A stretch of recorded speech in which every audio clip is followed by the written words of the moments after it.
포트폴리오 비책 시간으로 이어가겠습니다. 연말이 다가올수록 종목에 대한 고민들 많이 되실 것 같은데요. 김태훈 메이저의 실전 포트폴리오와 함께 자세한 투자 전략 세워보도록 하겠습니다. 메이저님 실전 포트를 보니까 수익률이 그렇게 높기로 유명하시던데 오늘은 또 어떤 모습일지 지금 바로 확인해 보도록 할게요. 네, 오늘 누적 수익률 132%를 기록하고 계십니다. 또 방산 관련해서 풍산이 14% 수익 중에 있는데요. 저번 주 금요일에 이어서 STX 그린 로지스도 오늘 아쉬운 흐름 나타내고 있습니다.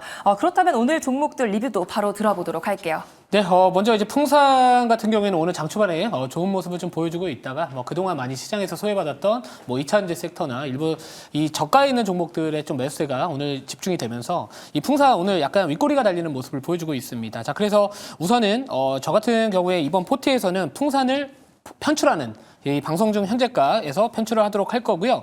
자, 그리고 이제 한 가지 더 리뷰할 종목이 있습니다만 이 STX 그린로직스 같은 경우에는 이 주말 동안에 이제 이스라엘의 이란에 대한 이런 타격 이야기가 좀 있었지만 시장에서 우려했던 부분들 정유시설이나 아니면 이런 핵시설에 대한 타격은 없었고 말 그대로 군사시설에 대한 타격이 좀 있으면서 오늘 이제 아침에 유가가 급락을 하면서 출발을 했습니다. 그래서 중동 지정학적 리스크에 대한 우려감이 완화가 되면서 오늘 이 종목 또한 최근에 해운주들도 그쪽 이슈로 같이 움직였기 때문에 좀 개파락 출발을 했거든요. 근데 가격은 조금 더 낮춰서 손절가 조금 더 낮춰서 조금 더 끌고 오는 전략으로 수정을 하도록 하겠습니다.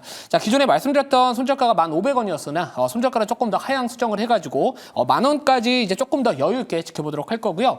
중동 전쟁과 관련된 이슈 이게 지금 당장 끝났다 안 끝났다 이거는 아닌 것 같습니다. 자, 오늘 2차전지 섹터에 대한 이 수급 집중으로 인해서 이 테마성 있는 종목들 같은 게 오늘 좀처럼 힘을 낼 수가 없는 시장이지만 지금 정도의 자리라면은 여전히 지금은 홀딩 전략이 지금 상황에서 맞지 않을까 이렇게 보고 있고요. 결국에 이제 미국 대선과 관련된 이슈 또 앞두고 있기 때문에 이 정책 불확실성에 대한 부분들, 이 변동성 확대에 대한 부분들도 우리가 고려를 해야 될 시기이기 때문에 이런 테마성 있는 종목들은 아직까지는 좀 홀딩 전략 말씀드리도록 하겠습니다. 네, STX 손절가까지 다 체크해 보시기 바라겠습니다. 그렇다면 본격적으로 오늘 시장에서도 비장의 종목을 체크해 봐야겠죠. 오늘은 어떤 섹터를 보고 계실까요? 네, 우선은 지금 시장에서 나름대로 좀 저가에 있는 종목들이 부담이 좀 없는 것 같습니다. 최근에 이제 2차전지 쪽에서 수급을 빨아들이면은 그동안 좀 많이 갔었던 방산주 또는 그동안 제약바이오 또 일부 또 오늘은 또 조선주들이 좀 조정폭이 좀 깊어진 모습을 보여주고 있는데 우선 지금 약간 시장의 느낌을 본다면은 좀 저가에 있는 종목들 한번 공략을 해보면 어떨까라는 관점에서 오늘 비장의 종목 선택을 좀 해봤고요. 이 수주에 대한 부분들 역대급 좀 잡히고 있다라는 부분들뿐만 아니라 이 전력망 투자에서 이제 확대 시에 수혜를 기대할 수 있는 종목이다 이렇게 보시면 될 것 같습니다. 자, 가격 전략 말씀드릴 당연히 전에 종목부터 말씀을 드려야 될 것 같은데 자, 오늘의 비장의 종목은 자, 대한전선입니다.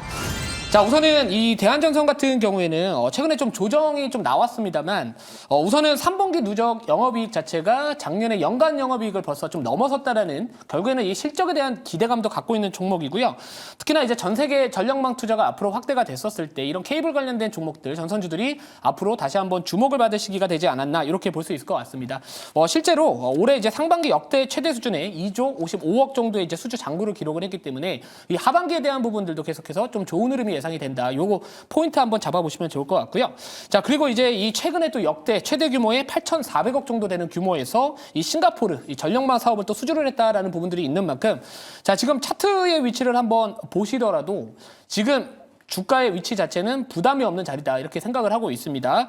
자, 그리고 이제 해저 케이블 쪽 관련해가지고도 지금 중국 기업을 유럽이나 북미 지역에서 어떻게 보면 지금 약간 선택을 할 수가 없는 전반적인 분위기이기 때문에 결국에는 이 진입 장벽이 높은 해저 케이블 시장에서도 동사가 또 반사익을 얻을 수 있다. 이 포인트를 잡아보시면 좋을 것 같고요. 또 한 가지 투자 포인트를 하나 더 잡아본다면은 이 중국 전인대 이 발표에서 이제 지방채 이런 채권 발행이나 이 규모에 대한 부분들이 다음 달 또 이야기가 나와서 시장의 눈높이보다 조금만 높게 나오더라도 또 구리에 대한 수요 증가 기대감들이 들어가면서 이 구리 가격 상승에 대한 관련된 수요주로서도 또 전선주들이 또 하나의 포인트가 되지 않을까 이렇게 보시면 될 것 같습니다.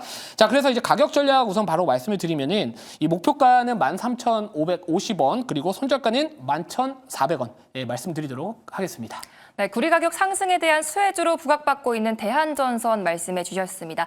가격 전략 목표가 13,550원, 손절가 11,400원 제시해 주셨고요. 그렇다면 오늘 포트폴리오가 한 자리 비었는데 이 종목을 편입해 보면 좋을까요? 네, 편입을 하도록 하겠습니다. 비중은 10% 편입을 할 거고요. 제가 이제 아까 풍산은 좀 수익 실현을 하겠다라고 말씀드렸던 이유, 그리고 이 종목을 편입하는 이유는 네. 어차피 풍산도 마찬가지고 대한전선도 마찬가지고 이 구리 가격 상승 시에 수혜를 받을 수 있는 종목이거든요. 그러니까 결 자체는 그래도 나름대로 좀 비슷하다라고 생각하는 관점에서 주가는 조금 더 바닥에 있다라는 관점에서 비슷한 성격을 띠고 있지만 이 전략을 갖고서 조금 교체를 좀 해보겠다. 이렇게 보시면 좋을 것 같습니다. 네, 비중 10%로 편입해 보도록 하겠습니다. 그렇다면 방송이 끝나고도 태움 매니저님과 함께 전략 잡을 수 있는 방법이 있을까요? 네, 오늘은 공개 방송은 없고요. 제가 운영하고 있는 녹색 밴드 김태훈 검색을 하시면은 자, 지금 시장이 상당히 속도가 빠릅니다. 그러니까 따라가는 올라가는 종목들을 추격 매수하는 전략은 지금은 현실적으로 좀 어렵다라고 보고 있기 때문에 그 다음 주목받을 만한 이 11월 달 주요 일정과 그런 관련된 종목들 어떤 투자 아이디어가 있는지 등은 제가 녹색 밴드 김태훈 검색을 하시면 자세한 내용도 올려드릴 테니까 많은 참고하셔서 선곡 투자 하시는 데 도움 받으셨으면 좋겠습니다. 네, 10월의 마지막 주를 맞아서 김태훈 매니저님과 함께 전략 세워보시기 바라겠습니다. 매니저님 고맙습니다.